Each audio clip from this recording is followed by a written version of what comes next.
အားလုံးပဲမင်္ဂလာပါ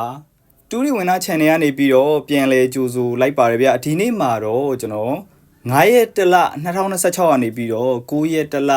2026ထိတပတ်စာနှစ်ချုပ်ဗီဒီယိုကိုပြောပြပေးခြင်းပါတယ်ဗျဟုတ်ကဲ့ပါပထမဆုံးအနေနဲ့ကျွန်တော်တပတ်စာအတွက်နေ့တိုင်းနေကုန်ကီးတွေအချိန်တွေကိုအရင်ဆုံးပြောပြပေးခြင်းပါတယ်တနေ့ကနေနေကုန်အတွက်ဆိုလို့ရှိရင်တော့931ကီး35ချိန်ဖြစ်ပါတယ်တနင်္လာနေ့နေကုန်အတွက်ဆိုလို့ရှိရင်တော့931ကီ35ချိန်ဖြစ်ပါတယ်ဗျ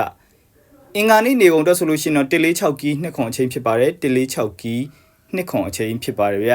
ဗုဒ္ဓဟူးနေ့နေကုန်အတွက်ဆိုလို့ရှိရင်တော့234ကီ35ချိန်ဖြစ်ပါတယ်234ကီ35ချိန်ဖြစ်ပါတယ်ဗျကြာသပတေးနေ့နေကုန်အတွက်ဆိုလို့ရှိရင်တော့25ခွန်ကီ16ချိန်ဖြစ်ပါတယ်25ခွန်ကီ16ချိန်ဖြစ်ပါတယ်ဗျတောက်ကြနေ့နောက်ဆုံးနေ့အတွက်ဆိုလို့ရှိရင်တော့358ကီလေးကိုအချိန်ကိုရွေးထုတ်ပေးထားပါတယ်ဒါကတော့တပတ်စာအတွက်နေ့တိုင်းနေကုန်ကီးတွေအချိန်တွေဖြစ်ပါတယ်ဗျ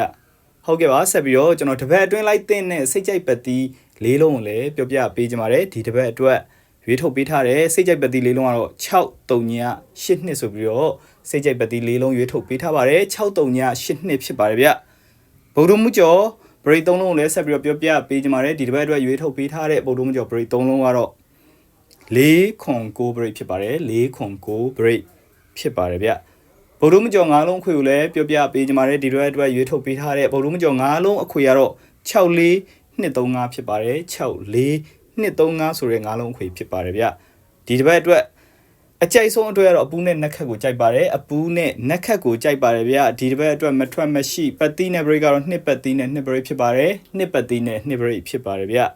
တနေ့ကနေနေကုန်အတွက်အကြိုက်ဆုံးလုံးမိုင်နှလုံးကတော့305လုံးမိုင်ဖြစ်ပါတယ်305လုံးမိုင်ဖြစ်ပါတယ်ဗျတနေ့နေကုန်မထိမပေါက်ကီ3လောက်တော့931ကီဖြစ်ပါတယ်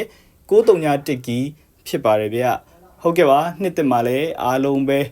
စီးပွားရေးကျန်းမာရေးတွေအဆင်ပြေကြပါစေဗျကျွန်တော် channel ကိုအမြဲတမ်းအားပေးနေတဲ့အတွက်ကြောင့်မို့လဲကျေးဇူးအများကြီးတင်ပါတယ်9ရက်သားသမီးများအပူတွေရှိလို့ရှိရင်လည်းအမြန်ဆုံးငြိမ်းကြပါစေဗျနော်